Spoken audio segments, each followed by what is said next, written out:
जय जिजाऊ मंडळी, मी आशिष मगर. स्वागत आहे तुमचं एटीएम गुरु युट्यूब चॅनलवर. आणि आजचा व्हिडिओ अत्यंत महत्त्वाचा आहे. आजचा व्हिडिओ असा आहे की काही जणांच्या बुडाची आग होणार आहे, तर काही जणांचा झोपलेला मेलेला स्वाभिमान जागा करणार आहे. म्हणजे व्हिडिओ काय आहे, तर महाराष्ट्रामध्ये सध्या अशा काही गाढवाच्या औलादी पैदा झाल्यात. ह्या औलादी काय करतात माहिती आहे का? स्वतःच्या बापाचा अपमान सहन करतात, पण शेजाऱ्याचा अपमान सहन करत नाहीत. इतके नालायक प्रवृत्तीचे लोक आहेत हे, की हे दुसऱ्याच्या सांगण्यावरून, दुसऱ्याच्या पैशावरून किंवा दुसऱ्याच्या सगळ्या त्या बोलण्यावरून, षड्यंत्रावरून आपल्याच लोकांना त्रास देत आहे. म्हणजे जी लोक छत्रपती शिवाजी महाराजांचा अपमान करतात त्यांच्या विरोधात हे बोलत नाहीत, कारण यांना त्याबद्दल बोलण्याचे पैसे भेटत नाहीत. पण जी लोक छत्रपती शिवाजी महाराजांचा अपमान करणाऱ्यावर बोलतात त्यांच्यावर मात्र ही लोक गुन्हे दाखल करतात. म्हणजे अशा नालायक गाढवाच्या औलादी महाराष्ट्रात पैदा झाल्यात. त्यांना माझं ओपन चॅलेंज आहे. आजच्या व्हिडिओमधून मी तुम्हाला दाखवणार आहे की नेमकं समाजासाठी काम करणारे, छत्रपती शिवाजी महाराजांच्या विचारावर चालणारे आणि छत्रपती शिवाजी महाराजांचा विचार लोकांपर्यंत पोहोचावा म्हणून काम करणाऱ्या लोकांची अवस्था या लोकांनी काय करून ठेवली. सगळ्यात महत्त्वाची गोष्ट म्हणजे या भिकारड्या लोकांना, या नालायक लोकांना कोणी भाव देत नाही, पण तरी सुद्धा हे कसे पैशासाठी, दलालीसाठी आणि यांच्या कोणत्या हिंदुत्वासाठी हे करतायत हे मला कळायला मार्ग नाही. कारण त्यांच्या सगळ्या जर बाईट पाहिल्या किंवा पाहिलं तर आम्ही हिंदुत्वाचं येऊन, हिंदुत्वाचं तेवून अशा गप्पा आणतात.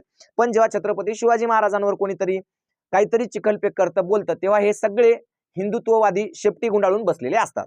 आता पहा, विषय असा आहे की शिवाजी महाराजांचा अपमान यांना चालतो, सहज सहन होतो, पचनी पडतो यांच्या.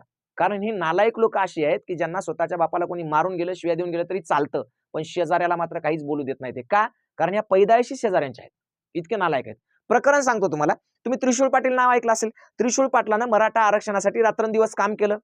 सगळ्या समाजाचा रोष ओढून घेतला. बऱ्याचशा गोष्टी झाल्या, त्यांच्यावर गुन्हे दाखल झाले, सगळ्या गोष्टी झाल्या. त्यानंतर त्यांनी शेतकऱ्यांसाठी सुद्धा वेगवेगळ्या पद्धतीने आपल्या युट्यूब चॅनलवरून आणि इंस्टाग्राम चॅनलवरून आवाज उठवला. त्याचबरोबर त्यांनी छत्रपती शिवाजी महाराजांचा ज्यांनी अपमान केला असेल त्या प्रत्येकाला त्यांच्या युट्यूब चॅनलवरून किंवा इन्स्टावरून त्यांनी धुलाई केली. म्हणजे सगळ्यांना त्यांची अवकात दाखवून दिली. आणि छत्रपती शिवाजी महाराजांच्या विचारावर चालणारा एक मावळा, छत्रपती शिवाजी महाराजांच्या विचारावर कार्य करणारा एक तरुण म्हणजे त्रिशूळ पाटील. या त्रिशूळ पाटलावर आता गुन्हा दाखल झालाय. कशासाठी? तर म्हणून त्रिशूळ पाटलानं रामदास स्वामीचा अपमान केला. आता रामदास स्वामीचा मान किती मोठा आहे हे ते लोक सांगू लागले की ते राष्ट्रपुरुष आहेत म्हणून. राष्ट्रपुरुषाचा दर्जा रामदास स्वामीला आहे का हो? या नालायक लोकांना अभ्यासाची काही म्हणजे काहीच घेणं देणं नाही. अभ्यासाची सुप्रीम कोर्टानं उच्च न्यायालयाने, बॉम्बे हायकोर्टानं सुद्धा सांगितलेलं आहे की रामदास स्वामीचा आणि शिवाजी महाराजांचा काही एक संबंध नाही. रामदास स्वामी लेखक, साहित्यिक, काय तुमचा आध्यात्मिक गुरु आहे, त्याला उरावर घ्या, आपलं काय म्हणणं आहे का? काहीच म्हणणं नाही. पण जर कोणी शिवाजी महाराजांचा अपमान करत असेल तर त्याच्यावर बोलणं आम्हाला क्रम प्राप्त आहे. आता प्रकरण सांगतो तुम्हाला. हे जे गाढवाच्या पैदाइशी म्हणलो की नाही, आता हा व्हिडिओ छत्रपती शिवाजी महाराज आणि हे रामदास स्वामी यांच्या संदर्भातला व्हिडिओ आहे. आता मला सांगा, ह्या ज्या गाढवाची अवलादी आहेत ज्यांनी त्रिशूळ पाटलावर गुन्हे दाखल केले की त्रिशूळ पाटलांनी म्हणे रामदास स्वामीचा अपमान केला आणि म्हणून त्यांच्यावर गुन्हे दाखल आणि त्याला ताबडतोब अटक करा, या सगळ्या भडव्यांना, या सगळ्या दलालांना मला फक्त एवढं म्हणायचंय की अरे गाढवाच्या पैदाइशी हो, तुम्ही फक्त एवढं सांगा, तो धीरेंद्र शास्त्री जेव्हा म्हणतो की छत्रपती शिवाजी महाराजांचे गुरु रामदास स्वामी आहेत आणि छत्रपती शिवाजी महाराजांनी थकून भागून लढाया करून ते फार दमले होते, थकले होते आणि त्यांनी त्यांचं राज्य त्या रामदासाच्या हवाली चरणी ठेवलं म्हणा, पायावर, तेव्हा तुम्ही कुठे गेले होते रे? तेव्हा तुम्ही किती गुन्हे दाखल केले धीरेंद्र शास्त्री? तुम्ही जर एका बापाच्या अवलादी असाल, तुम्ही ज्यांनी गुन्हे दाखल केलेत ना त्रिशूळ पाटलावर, त्यांना माझं ओपन चॅलेंज आहे. अरे भाडं खाऊन नो, तुम्ही जर एका बापाच्या अवलादी असाल ना, एका बापाच्या, तुम्ही जर शेजारच्या नसाल, स्वतःच्याच बापाच्या असाल, तर मला फक्त सांगा धीरेंद्र शास्त्रीवर तुम्ही किती गुन्हे दाखल केले? किती गुन्हे दाखल केले ते सांगा तुम्ही. जसं तुम्ही गुन्हा दाखल केला तसं पत्रकार परिषद घेऊन दाखवा की त्या तारखेमध्ये हा भगतसिंग कोश्यारी जेव्हा म्हणतो की रामदास ना होते तो शिवाजी को कोण पहिचानता.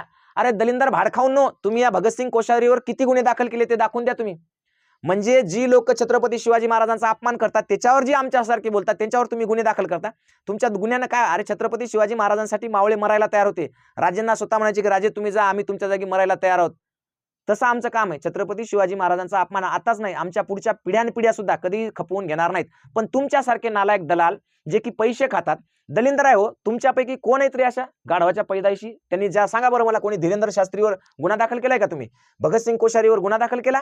छिंदमोर तुमच्यापैकी किती आहेत रे तुमच्यापैकी असे की ज्यांनी छिंदमोर गुन्हा दाखल केला किंवा त्याच्यावर बोलले? एकही नाही. कारण मी सांगतोय ना मुळात की तुम्ही पैदाइशीच गाढवाचे आहेत, तुम्ही माणसाची पैदाईश नाहीत. मला सांगा कोरटकरवर किती गुन्हे दाखल केले रे तुम्ही?